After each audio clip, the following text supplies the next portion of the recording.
So, as usual, in our third episode, let me ask you, do you have an update about Daisy and this man that she sees? Because I cannot stop thinking about it. All right, listen, this will be the third and final installment. Fingers crossed. Because we're all going to be dead by morning. No. But, listen, I know it probably sounds like I'm making this up, but this really happened yesterday. We put Daisy to bed. Steve and I were watching the Golden Girls, of course. Of course. It was after 6 o'clock. That's what people do. And, an hour later, I just hear through the baby monitor, Daddy, Daddy, Daddy. Now, my daughter is certainly a demanding child, but she doesn't wake up. When she literally is like, Daddy, Daddy. Yeah, she's it's on her time. How old is she? She's 3. Okay. So I jumped out of bed, ran in there, and I lean over her crib, and she goes, Daddy, someone is coming. I am clutching my chest right now. She's literally, Daddy, someone is coming. Daddy, someone is coming. She just keeps repeating it. But then rolled over and went right back to sleep. Now, all I have to say is my husband Steve is going on a business trip next month. And if Daisy pulls some shit like that while Steve is on his business trip, we are moving into a hotel.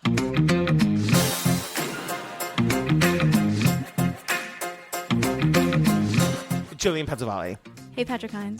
Hey. There's a Catfish update. I know. It's not a super new update. It's been on the internet. It has 3 million views on YouTube.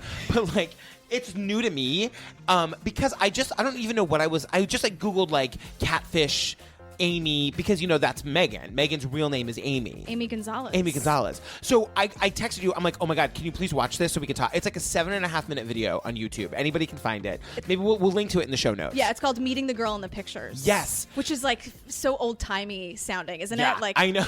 This old, Smash His Camera, that documentary, Totally. Smash His Camera. It's just meeting the girl in the pictures. Wait, tell the people the premise. What's happening here? So, Neve and Rel, I'm sorry. They're back. They're hey, back. boys. Hey. And Henry. Yeah. They tracked down Aimee Gonzales. And here's what the question I wanted to ask you. Did I miss something? Because how does she not know about Catfish? So I don't know anything for sure. My guess is that they filmed this after they finished the movie, but before it came out. So my guess is that they were either going to use this in the movie, or they were going to use it as a DVD extra. Remember, back then they did things like that. Oh yeah. I think that this is cut footage from the movie. Clearly, most of the movie was done when they approached her, but they definitely needed her permission to use her image in the movie. I mean, it would have been illegal to do it without her permission. Oh my God. So okay. It starts with Henry. Is it Henry or Ariele that reaches out to her? I think it's Ariele, and with that trying way too hard to be sexy voiceover, by the way. Your photography plays a very significant role in the story. We're hoping that we can meet with you and talk about your potential involvement and collaboration in this project. Wow. Did it. We have reached out to the real Megan. Ariele, this is a Always. tragedy. This is not the time to be sexy. Pull it back. So they send her an email. They find her. She's not hard to find. Literally anybody can find her online. Google her. She has a website. She would love it if you emailed her, I'm sure. But they find her online and they send her an email and they're like, hey, we're making a movie and your photographs are prominently featured, but we can't tell you how. Can you come to New York and we'll tell you in the interview? And she says yes. Right. That's all she needed for Right. her and her husband to hop on a plane and come to New York. But wait, first, there's a phone call. So she calls Ariele, and you hear the real Megan's voice. Right. Hello? Hello? Hi, is this Ariele? It sure is. Who's this? This is Aimee. Remember how creepy it was in Catfish? That whispery, Yeah. not at all Megan's Exactly. voice. Hey, Megan? Yeah. Hey, it's Neve. Hi, how are you? So then you hear Amy's voice, and you're like, of course that's what you sound Of like. You sound like a course. normal woman. Yeah. Okay, so they're driving. So they talk on the phone. They agree that she's going to come. The boys drive to the airport to pick them up. She's coming with her husband. And, Neve is playing it. He's like, I don't know if I'm excited. But they're getting more and more and more excited. And then there's Neve standing with a little paper sign. It should have Megan and then Megan crossed out. And then, oh, wait, no, shit, Aimee. Right, exactly. And so you see him standing there, and literally, I was on pins and needles. Is it going to be her? Is it not? Because they had said they didn't even really. These boys don't always do their homework. They're very cute. but they don't always do their homework. And Neve even says that a lot of what he knows about her is only based on what Angela told them about this Megan, air quotes. Is there any chance it's not Megan? It's not Aimee? Yeah, well, we were just wondering. We never actually, with 100% clarity, determined that Aimee Gonzales is Megan. We know that Aimee Gonzales is a photographer, and that in her photos is a person who is Megan Facio, but I don't think any of us are actually 100% sure that it's her.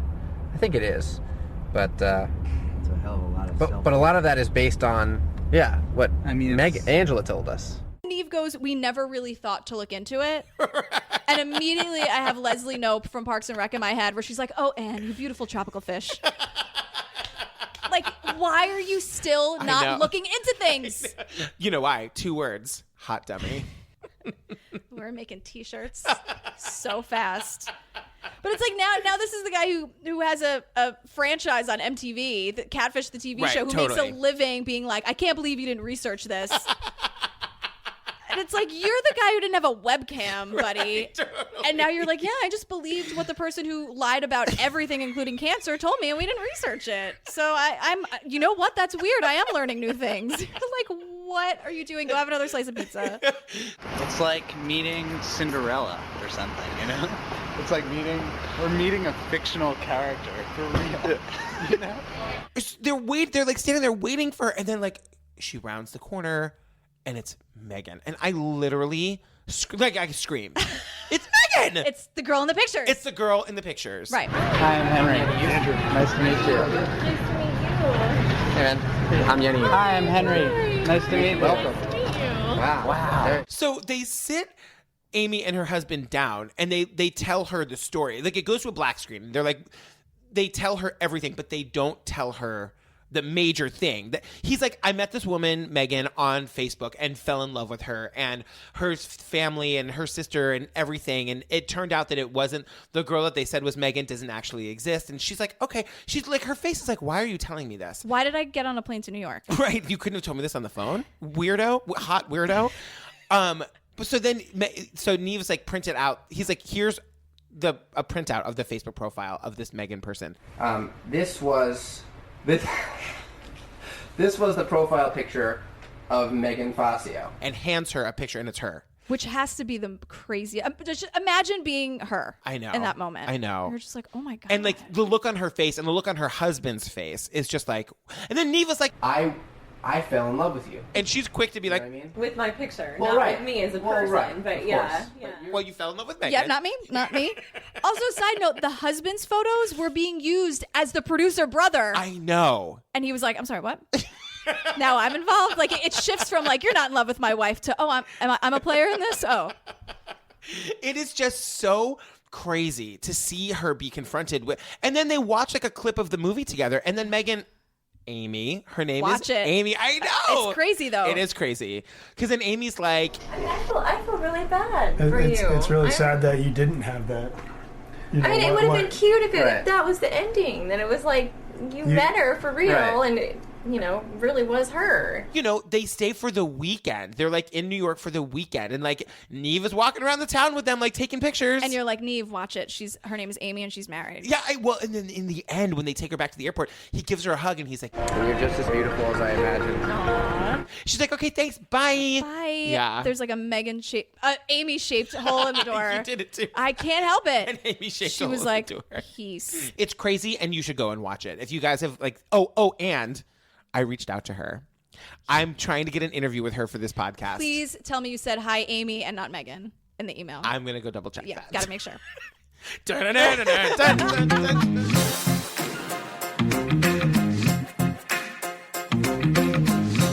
Man, you beautiful tropical fish. And you're beautiful and you're organized. Man, you beautiful spinster. I will find you love. What? Did you say something? Love you.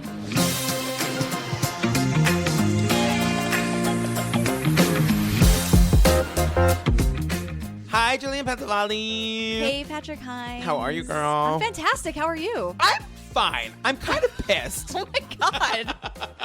What is happening? Are you mad at casting Jonbenet? I am mad at casting Okay. Jonbenet. I am mad at casting Jonbenet. That's what we're talking about this week. Yeah. I hate it. You hate it? I hate it. And I'll tell you, it's not like I think it's not worth watching. It's not like I think it isn't well made. I just hate that it exists in the world. I hate that there's a need for it. Wow. Yeah. Is it because it's such a heinous story, or is it? I honestly had like a minor crisis of conscience watching it because I was so hating it. I was just so. You're on the record. You hated it. I just felt so strongly that like these people have no right to talk about this case, and then I realized that that's what we do every week. Well, let me stop you right there. I hear what you're saying because these are locals talking about this case and they get a little gossipy about it. Yeah. And I think what we're doing is talking about the thing, talking about the documentary, talking about the movie, correct. Not speculating. Maybe Sometimes speculating, but with some knowledge behind it, I would think. Yeah. We do our research. And I also think that there's such a community of true crime fans, which is a weird word to say, which I admit, it's a weird thing, which is why we like started this thing. Like, let's be weirdos together. Yeah. But I think a lot of us share the same kind of anxieties and fears and hatred that things like this in the world exist. And people need and want to talk about it and not feel alone in it. So if you manifest your anxiety by trying to run away, or those voices just get louder and louder in your head. It just felt kind of gross. Like that's how I felt. It felt, it's one thing for there to be a documentary about the Jonbenet Ramsey case. It's another thing to watch people trying to like get a job playing these people. That felt really gross to me. Yeah, and there was one actor who said that same thing. Yeah. At the end saying, I'm not going to walk around saying, listen to this cool gig I got. There maybe could be something that could come out of this that could help. It's got to be better than nothing.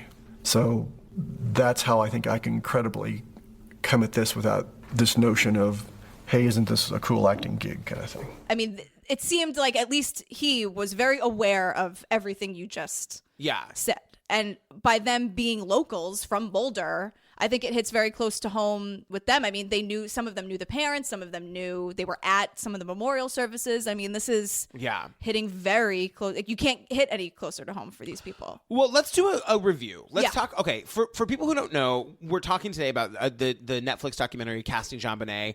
I wanted to do because I didn't know, I forgot or didn't know much about the Jonbenet Ramsey case. It's just like, I wasn't a true crime nerd back then. Oh, man. I was a senior in high school and I was really busy parting my hair down the middle and wearing my Tommy the Musical t-shirt. Okay, that's fair. You know what I mean? I get it. Yeah. Okay, I'm going to read my little script. Okay. Jonbenet Ramsey was the daughter of John and Patsy Ramsey. She was murdered in her home sometime in the late hours of December 25th or early hours of December 26th, 1996. There was a 3-page ransom note saying that she'd been kidnapped, but the father, John, found her body in the basement of the family home 8 hours after she was reported missing. She had sustained a broken skull from a blow to the head. I mean, that just like, This whole thing is just sob so to death horrifying. over that, and had been strangled, and it was the strangulation that killed her. The Boulder police believed at the time that the crime had either been committed by Patsy the mom or Jonbenet's 9-year-old brother Burke. When the new DA took over a few years later, they went with a non-family intruder theory. In 2006, a 41-year-old elementary school teacher named John Mark Carr falsely confessed, saying he had been with her when she had died, but he was not a DNA match to the piece of DNA that they were able to get from her clothing. And to this day, they have not been able to pin the murder on anyone. Do you want to read our little paragraph about what the movie is about? Yeah. Okay. I just have so much to say even about that first paragraph. So here's an overview of casting Jonbenet. It's an assemblage of actors, some professional. Some of them have no acting experience whatsoever, but they are all natives of Boulder, like we were saying earlier, which is where the crime took place. And they're auditioning for roles in a movie about the killing of Jonbenet Ramsey. The film they're auditioning for is probably non-existent and unnamed, which we Googled and can't find anything like. There's no real movie. This is the movie. This is the movie. And so we come to understand the documentary is meant to get the actors talking about these memories of the crime, their personal experiences with it, and themselves, and why they might relate to the characters they're auditioning for, which is just like a mind F and a half. So the movie opens with like one of the most disturbing things I've ever seen. Like 13 9-year-old girls, like all dressed up in the Jonbenet, like Yay America costume. Younger than 9. Right. How old are they? It's like 6. Yeah.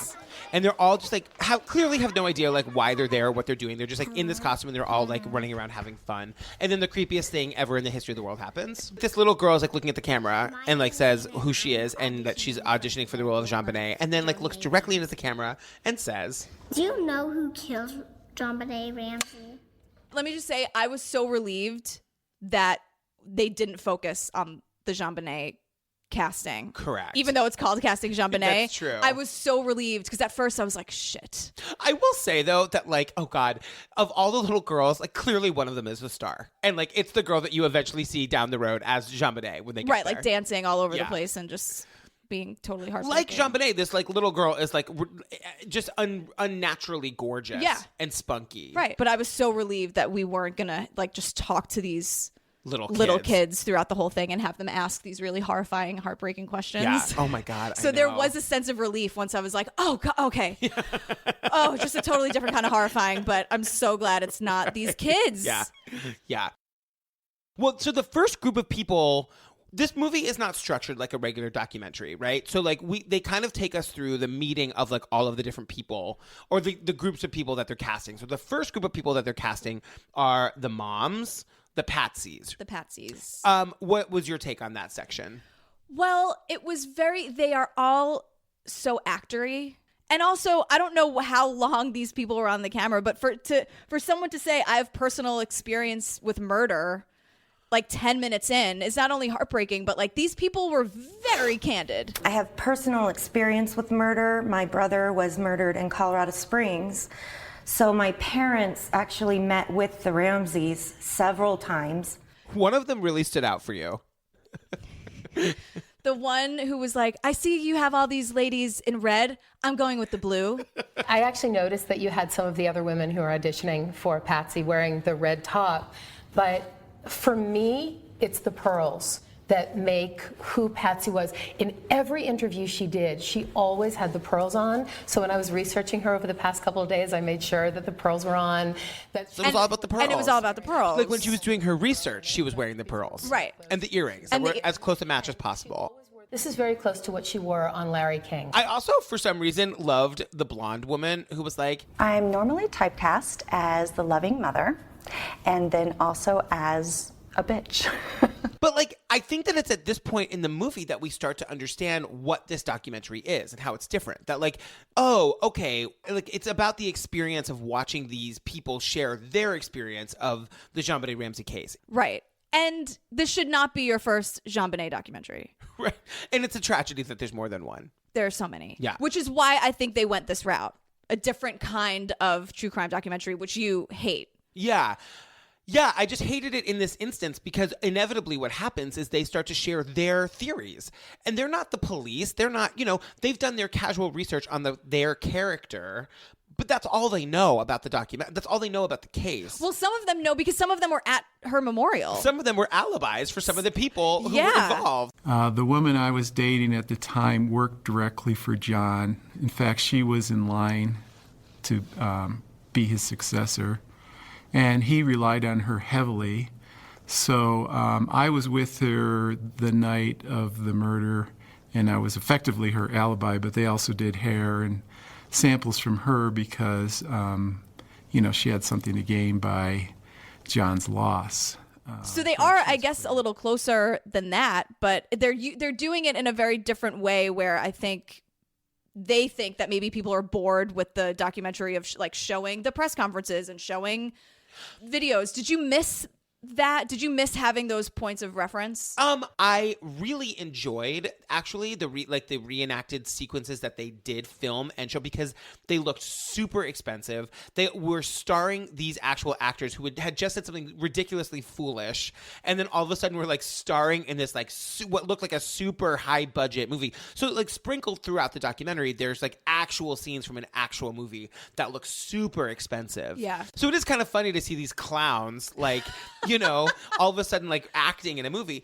And the other thing I wanted to say, especially in the beginning and especially with the women, it felt kind of exploitive of them, you know? I want to say, so I mentioned to you before we started that I noticed a real difference between the way when they were initially showing the Patsies and they were showing the Johns, and John being the men auditioning for the John role. So do you remember when they actually showed the screen tests of some of the moms? Like when she's on the phone with the ransom note. Oh yes, crying to the police. Yeah. So you see them sort of like picking up the phone, like looking around the set, like, and then asking somebody off camera a question. And then you see them do the scene and it's like over the top and there's no Sobbing. music underneath it. And they're just like acting and it looks ridiculous. Sorry, did you say he was reading with me? Please. 755 15th Street. We have a kidnapping. Hurry, please. Well, when you meet the dads, and, you know, we'll talk about the dads in just a second. Some of them stand out more than others for various reasons. When they get to the point where they show the dad scene, it is a fully produced, acted moment. Where he's like on the floor, Yeah, right? where he the moment where he walks in and finds Jonbenet's body.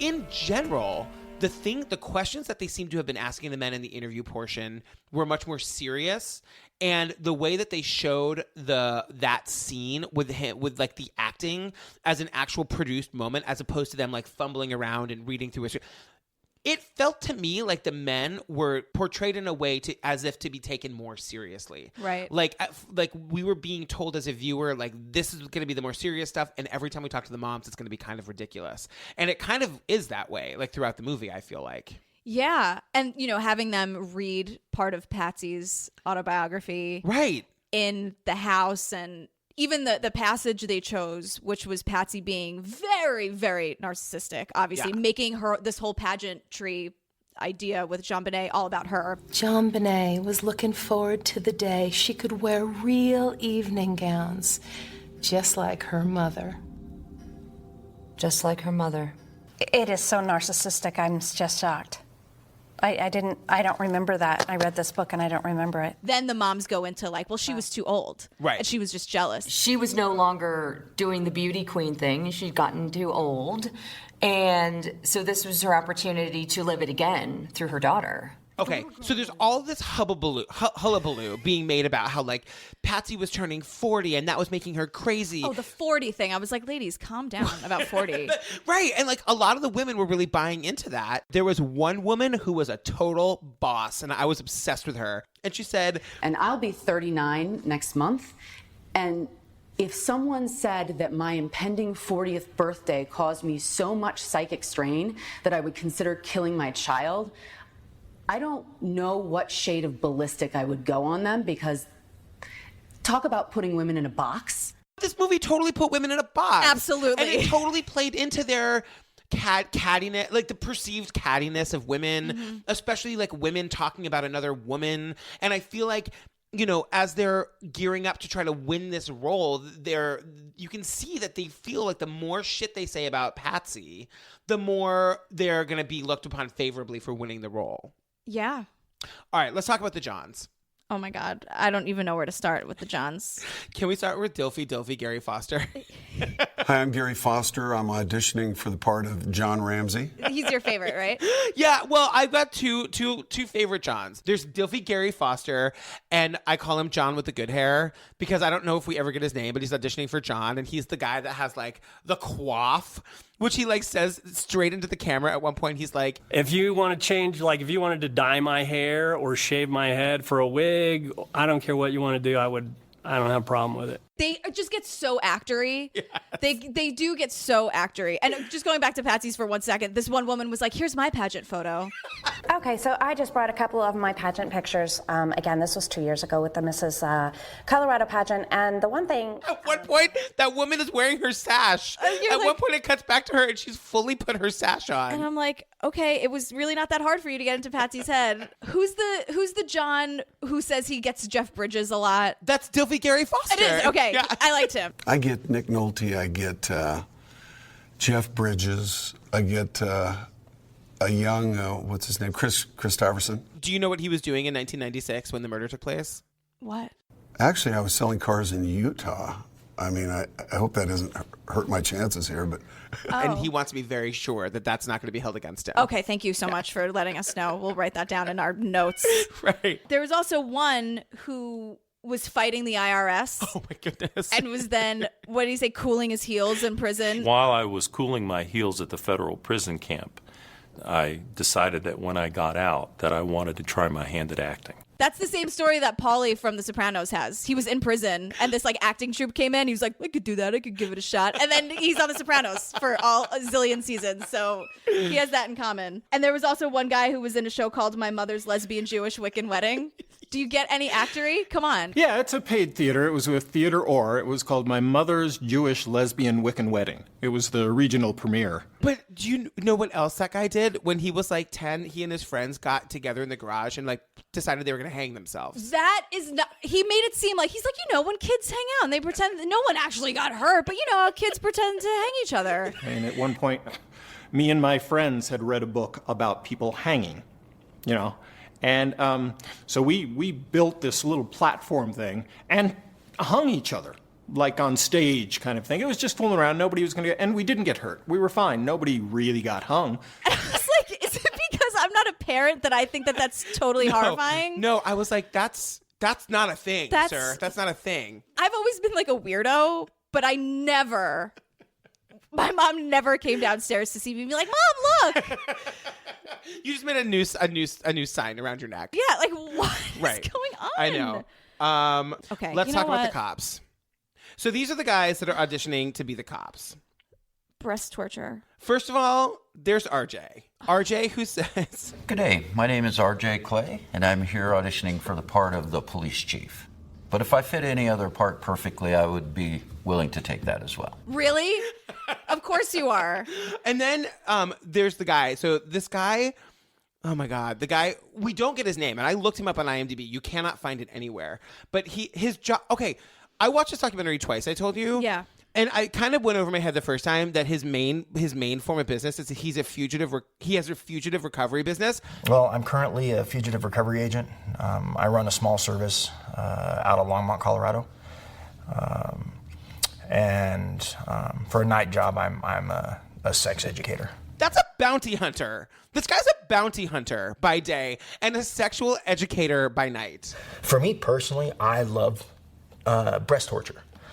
It's so, it's such a badass thing, but at the same time, you're just like, I'm so confused by you. Also, he gets a call in the middle of his interview, and he's got to take it. I got to take this as work. Give me 5 minutes. And he goes, I'm sorry, it's work. So are you, is it bounty hunter work? Or is it breast torture, sex education? And also sex education is different than, I thought sex education was like bio, seventh. Eighth grade health class. Yes. I didn't know that breast torture came up in your sex ed class. Well, he seems like he's the kind of, he demonstrates for us. Oh, he does. His tools and his. And he's like, oh no, I know all about those ligatures. A child couldn't do that. I know all about being tied up. I have a lot of experience with that in my sex education class. But it's just call it something, sexual identity or exploration or something. Just not creepy, kind of heavy bald guy who clearly is just a creep. Who's a bounty hunter by day, breast torturer by night. But then the thing is, when in one of those moments where they cut to an actual shot from what would be the actual movie, it's kind of badass. And every time they show a scene from what would be the movie, they make it look like these people can act. And listen, I'm not an actor. I know acting is really hard. I'm not saying it isn't, but you put music and an interesting camera angle and lighting around these people, and all of a sudden they're genius actors. Movie magic. The Jonbenet Ramsey case is a case like we have never seen before. A case like I don't think any of you have ever seen before. There have been many stories and much speculation about who killed Jonbenet. Prejudging and media hype have never solved a crime. When they started showing the cops, they were my favorite actors. I really liked the scene that they had on the phone. I thought it was subtle, and I thought they just except all played for the meat it well. market manager who he was very distracted. Yeah, I love the other guy too who was like, "You kids okay? How the holidays are going well for you? Great. Sing out, Louise. How's everything else? Wife, kids, good? Good. Holidays are going well? But I did love how, and just going back to the case, that there was one guy who was a cop in Boulder, and he's like, oh, we use this case as what not to do. That's the thing that I thought was very interesting, is that how parts of the case did sprinkle in. So for him saying that they use this case as what not to do, how not to handle a murder, that's a big deal. For sure. And that there were things that were coming out, and like, this is what you get from people that are Boulder natives. Like that one woman who was saying, I mean, there was evidence that there was some sort of sexual abuse happening during the autopsy for Jonbenet. That she had suffered some sort of sexual abuse as part of the crime that had killed her. Yeah. And the police were like, that's from riding a bike. Right. Okay, no, it's not. Yeah. It's just not. Right. And then you get into this, was there this dark web of illicit behavior in Boulder? Did the cops know about it? And granted, this is from a local and Herb theory. But then you think about it and you're like, well, maybe. Because this bike thing is bullshit. It's part of my problem with this whole thing, which is that like these people with no knowledge of the case are suddenly being asked to give their theories, and it ranges, from like the things that we know to like, oh, she was 6 years old and she was killed on December 6th, 1996. That indicates that it's somebody's signature. No. One guy was like, oh, it was part of like, John Ramsey was part of a club where like they were like passing the girls around. I mean, it's so like, just to say it out loud is so it's the stuff of nightmares. It is, but it's also just fully irresponsible because there's no indication that was the case. Mm-hmm. I think the thing that draws me to true crime is the mystery of it, and not the gore and the disgusting details. Like, to hear people talk about it in a way that is like they're delighting in having a theory like that is so perverse to me. Yeah. No, I agree with you. I just got really serious. Well, it's a serious thing. Yeah. We're gonna hit on this stuff. Should we talk about the Burks? Yeah. Now, this is another serious thing because it is serious, but I do want to start out by saying that the entire Burke audition process is an absolute horror movie. These children are terrifying. These children actors are absolutely terrifying. Yes. And the whispering, wait, what's the line that they have to say? Where it's like, if you tell someone it's a secret, it's not no longer a secret. And one of the kids had me like apologize. I was like, I'm sorry, I didn't do it. I'm sorry. The one who was like leaning forward and doing this like weird, like Fairuza Balk looking kind of like bug-eyed. If you tell someone a secret, it's no longer a secret. The one that broke my heart was the one talking about his sister. He just wanted her to be nice. She either calls me a scaredy cat and calls me a bunch of names, and I don't like that. I asked her to stop a lot, but she just never does. But she's getting nicer. It's happened about 2 weeks ago. She's beginning to become nicer, which I'm really happy about because sometimes I have tears because it kept going, but what a sweetheart. But this was just like another moment of like exploitation because we know that she was hit in the head with something. Mm-hmm. Oh God, just even talking about the details of the crime, we know that she was like hit in the head with something. And I think one of the theories was that like Burke was responsible for the death, that he had hit her in some way. This 9-year-old kid, and that Patsy and John had like covered up for it. Right. And then there was a lot of people who don't think Burke had anything to do with it. The argument is always, well, a 9-year-old doesn't have that kind of strength. Right. A 9-year-old can't ever do that. That's insane. That's ridiculous. And so what do? They bring in a freaking watermelon and give these kids a hammer. And the minute that happened, I was like, the second one of them smashes that watermelon, it's all over. Yeah. Like that's, and then guess what? Yeah. Oh, not only does he smash it, but then he like picks up it and eats a piece of it. He's like, that was easy. There it goes. Can we talk about the Santas? Oh my God. Yes, please. So the Santas were the standouts for me by far because they are dressed as Santa.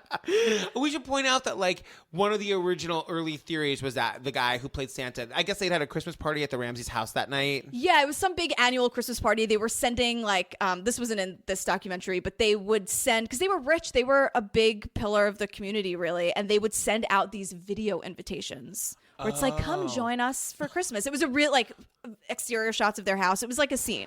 Hello, I'm Patsy Ramsey. Daddy's not here, but this is Jonbenet. She's 4, Burke is 7. And we'd like to welcome you to our home and wish you a very Merry Christmas. Wave, Jonbenet. Wow. It was a big deal. So, of course, they had a Santa and whatever. So, one of the theories was that it was the creepy Santa who, like, first of all, How obvious is it? Like, you can't sneak upstairs in a Santa costume. Right, like, it's crazy. But the thing, first, I love the guy who was like, I hurt my knee. Oh, I started this in 2006 after I blew my knee out, couldn't work. So a lot of people used to say I looked like Santa Claus. So I just, even without a beard, they said I looked like Santa Claus. So I had to do something that allowed me to sit. So I became a Santa. He was my favorite, who was just like eye rolling at every theory. Totally. It was just like, Patsy did it. She's a bitch. Whatever. Anyway, moving on. What did he call her? Like a bitch mother. A like bitch of a mother. Yeah. I really think it was what Patsy Ramsey. I think she just threw a fit. I think she was, she probably was the royal bitch of a mother. Pushing her kid into something that's not being a kid. So I want to mention John Mark Carr mostly because of the actor Dixon who plays him. He's my favorite actor in the documentary. He is so creepy, and I get that, like, the way that the scene is lit. So John Mark Carr is, as we mentioned in the beginning, like the one guy who came forward and like and confessed to the crime, but like didn't do it, which isn't crazy at all. Right, but it happens. False confessions happen all the time. Well, coerced confessions happen. I mean, I guess what you're saying is like people like confess to like high profile crimes to like be associated with it. Yeah, every kind of false confession happens. But the thing that's creepy to me is that he has done this to other people. Like he's a known convicted child molester who's been molesting people all over the world in different countries. So for him to confess, like, it kind of was a false confession, but kind of not.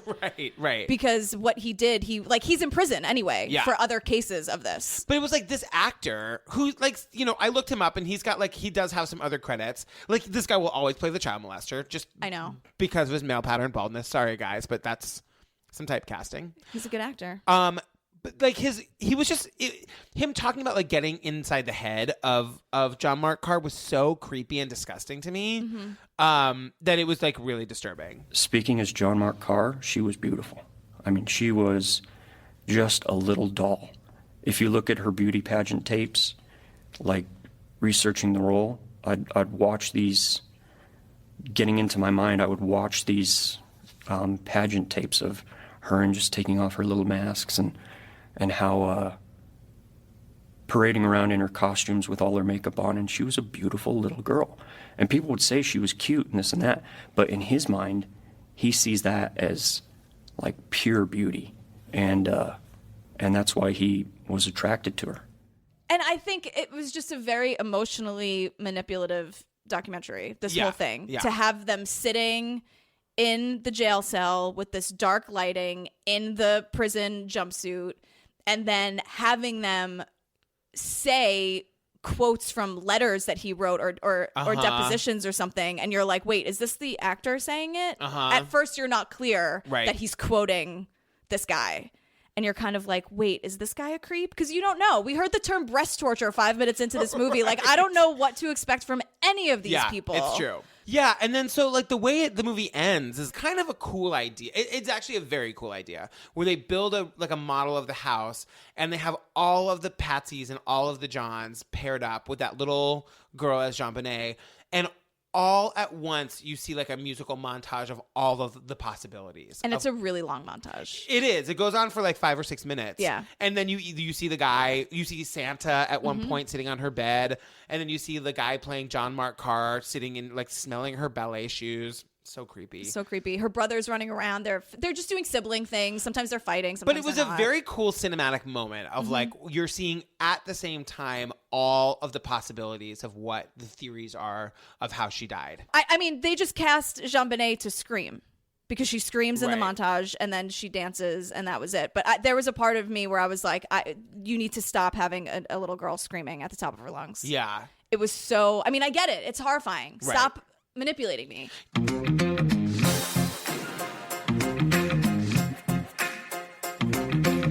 What were the other things that stuck out to you? Yeah, there were other things that I loved in the press conference, because this is true too. John and Patsy were not very loving in the press conferences. They were very cold and separate with each other. They weren't touching. And when they were like blocking the press conferences, it was these actors wanted to engage because in their head they're like, oh, it's a press conference after my daughter has been murdered. So their instinct was to, cheat in or whatever. Yeah. And they had to be told like that never happened. And one of I think it was the Pearls. She was like, the guy was like, I really want to lean in. I think I'm going to lean in. And she just goes, I don't think I would angle in. Yeah, totally. I love too John with the good hair and his partner who was like the one that's like the mom and the bitch. Right. They're like looking at each other and he goes, Although we're friends on Facebook or something, right? And I was like, oh my God, I'm going to meet her if I've never met oh, you. we're friends on Facebook. It's so nice to meet you in person. Exactly. I wanted to talk, one of the things that stood out to me was like the bedwetting. Yeah. That was like a major subplot, was that one of the ideas is that Patsy killed Jonbenet because she was about to turn 40 and because she was so enraged that Jonbenet wouldn't stop wetting the bed. And I don't know why that just made me... I feel very much like there was very little voice of like coming to Patsy's defense. I'm not saying she did it. I'm not saying she didn't do it. But just the idea that bedwetting would push a mother, it just felt so wrong. I hated the conversation around that. Yeah. The reason I hated that conversation was, to me, if that was happening with Jonbenet, that means that something was not okay with her. Not saying that in a bad way, but she was stressed out or she had pressure, because of course she did, because she was like the most famous pageant girl in this town. Yeah. And I will never, I don't care who says it or what they say, I will never be like, oh no, she loved it. Right, don't tell me that a 4-year-old loves it. Just because she's pageants? Yeah, yeah. Just because she's good at it doesn't mean that she has to, like when your mom is saying, don't you love this? And she's like, yeah, like what is she going to do? Right, yeah. You have to know better than your child, which is what you said to me earlier. And I think it's so parents so need true. Parents need to be the ones in charge.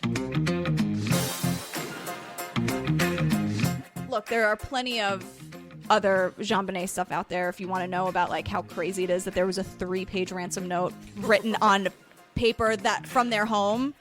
Usually ransom notes are like, I want $1 million. They wanted exactly the bonus that John got. Like, and they also like, they found her and then they invited everyone they knew over to the house. Totally. Which is if like, you guys have a minute, could you come trudge on a crime scene? yeah, thanks. Hey, everybody, open door policy. Everyone we know, just come on in. Like, put your hands on everything, Yeah, guys. just fingerprints. Just take this. Just, can you hold this? Thanks.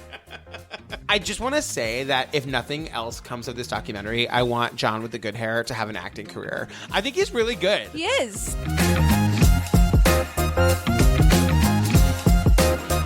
Oh my God, we just agreed on the documentary we're going to do next week. Do you want to tell the people? Kurt and Courtney. Yes! Oh, Yes, man. yes. Oh, man. There is a moment in that documentary, I won't tell you what it is. They're literally one of the most bone-chilling, terrifying moments I've ever seen in a documentary. Oh my God. And I've seen it. Do you know what I'm talking about? There could be like 7. Yeah, I guess that's true. Oh my God, I'm so excited. Yeah. Thanks, everybody, so much for listening. If you want to tweet at us, which you should. You guys follow us on Twitter, please. Maybe if you ask in a nicer way. The look of like just utter disappointment that you gave me when I said that. The look of just like, oh no. Oh boy. We are true crime obsessed. No ED. No ED. You guys, we want you to email us too, because we want your suggestions and we want to know like if there's any weird true crime stuff happening like in your area of the world that might not be famous. Tell us about it. Maybe we'll talk about it or write a blog about it. Yeah, definitely. TrueCrimeObsessed@gmail.com. Yep, and truecrimeobsessed.com. Yeah, we already have a really cool blog post up. Yes. It's about the vanishing men of Boston. Oh my God, this is so horrifying. All right, we'll see you next time. Thanks. Okay, bye. Bye.